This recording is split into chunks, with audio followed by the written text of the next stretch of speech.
এই বছৰ বৰাক বিটিএডি হাফলং কাৰ্বি আলং গোটেই অঞ্চলবিলাকক সামৰি আমি একেদিনাই একেলগে 1 কোটি মানুহে ও মোৰ আপোনাৰ দেশ গোৱাৰ সিদ্ধান্ত লৈছো প্ৰথমবাৰৰ বাবে আমি ও মোৰ আপোনাৰ দেশ মোৰ ভাষা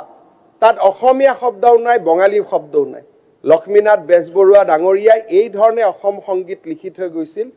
যে প্ৰতিটো জাতি উপজাতিয়ে প্ৰতিটো ভাষাই তাত প্ৰাণ বিচাৰি পায় তাত প্ৰাণৰ স্পন্দন বিচাৰি পায়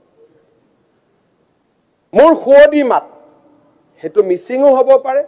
হি বড়ো হ'ব পাৰে হি কাৰ্বিও হ'ব পাৰে হি অসমীয়া হ'ব পাৰে হি বঙালী হ'ব পাৰে হি গুজৰাটী হ'ব পাৰে কিমান স্বপ্নদ্ৰষ্টা পুৰুষ আছে বৈচিত্ৰ্যটো কেনেকৈ বুজি পাইছিলে বড়ো মানুহ এজনে যেতিয়া ও মোৰ আপোনাৰ দেশ গায় তেওঁক নালাগে যে তেওঁ মাতৃভাষা বড়োৰ কথা কোৱা নাই